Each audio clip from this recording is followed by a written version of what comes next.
Hey guys, so we got this 2009 R35 GTR in here. It was towed in. Customer said that he lost oil pressure.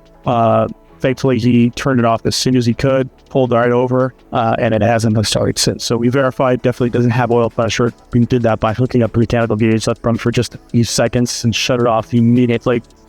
First thing that we did is we drained the oil. We sent out a sample over to Blackstone just to make sure they didn't see anything high on the metals. Thankfully, they said it actually looked pretty good, and we took the oil filter, cut it open, made sure that looked good. Thankfully it did. We have some of that we'll take a video of and show it to you guys. So we took it apart, and as soon as we got the front timing cover off, and on the suspicion was possibly maybe the chain that drives the oil pump was off, but that was okay. But what we did find was that the tensioner assembly is all the way out. So the actual piston is all the way out. It lost oil pressure, possibly because of that. But you can see how loose the chain is. And because it got so loose, our bank 1 intake and exhaust is way off timed. So you can take a look here. The exhaust cam should be lined up more with that line in the back. And it isn't. You can see how far off it is.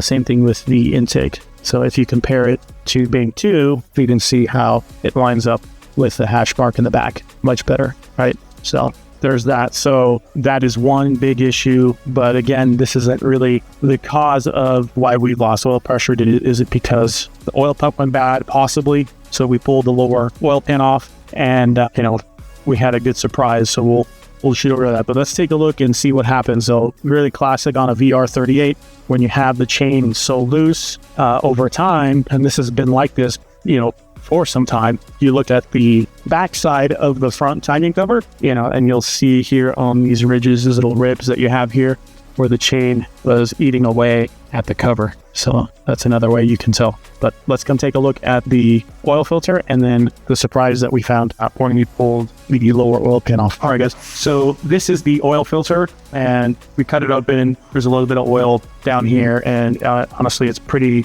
clean. And when I say clean, there's no Babbitt material. There's nothing in there that's too nasty when you have an engine coming apart. So then we've got the filter medium, and we cut it open. This is the dirty side, and it's also very clean. So very good signs that this VR38 is going to survive this. So what is it that we found? What is it that caused this oil pressure loss? Well, when we pulled the pan off, we saw that the pickup tube is disgusting. And so I haven't done anything with it yet, but you can see there's almost kind of like a fuzzy material in there. Take a look at that. And the big $1 million question is, where did this stuff come from? And besides that, look at that. You got like a little screw in there. There's 2 of them. It's like, how did that get in there, right? And then there's the fuzzes. So this basically just clogged up the pickup. So right now, what we're going to be doing is just checking the underneath the valve covers, and mind you, the bottom of the pan was actually pretty clean. There really wasn't anything in there. So let's take a look at all that stuff. That's enough for it to not be able to get oil. So what we're going to go ahead and do is we're going to go ahead and replace, of course, all that timing chain stuff. We're going to put a new oil pump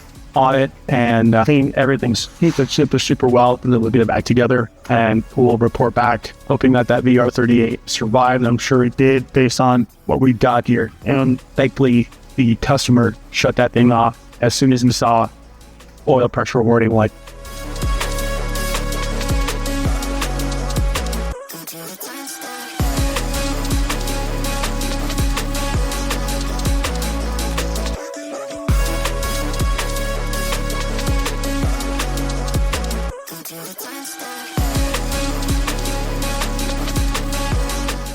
All right, guys, Danny has got this thing all cleaned up, back together.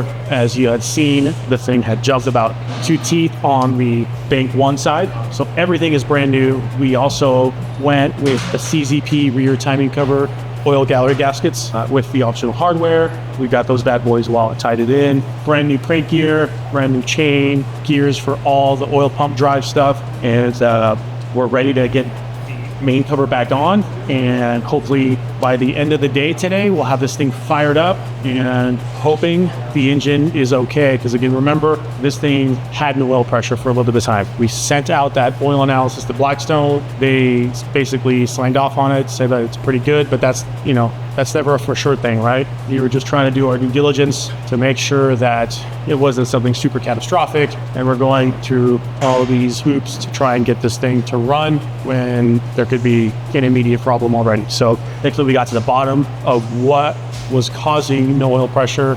I still can't figure out exactly what it came from, but somebody did at one point have the valve covers off on this thing. We were thinking maybe they accidentally dropped some of the Scotch-Brite that was in there, and the engine just kind of ran through it and dropped it down. The cams beat into it. The cams look okay. There wasn't a whole lot of fuzziness at the top, but you know, everything's going to drop down and go through everything. So we'll see what happens. I think we'll be okay, but we'll know a little bit here, and we'll, like I said, by the end of the day. Yeah, let's see what happens.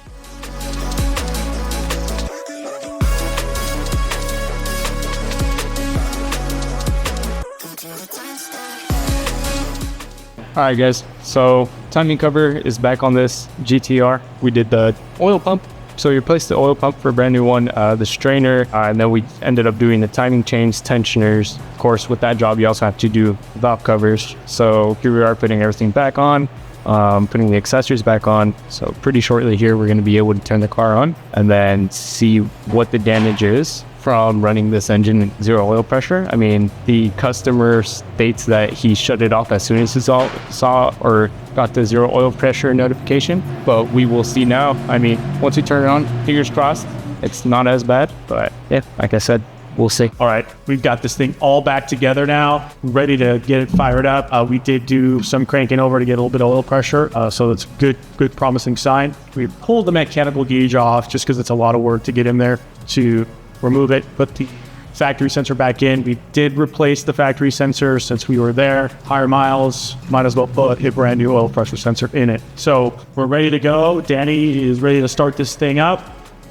He's going to be checking oil pressure off the inside of the instrument cluster there. And then I'm just going to be here and make sure we got no oil leaks and make sure the engine sounds good. So Danny, go ahead and fire this bad boy up. All right, so that is very good news. It's got oil pressure.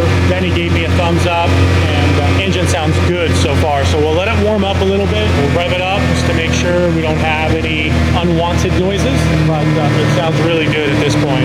Probably end up recommending an oil change in a few hundred miles, probably under 1,000 miles, and we'll cut open the oil filter again to do an inspection and see how it looks. So, but yeah, full timing chain replacement, oil gallery gaskets, and of course we did the oil pump, and we found that crazy nasty stuff on the pickup tube of the oil pump.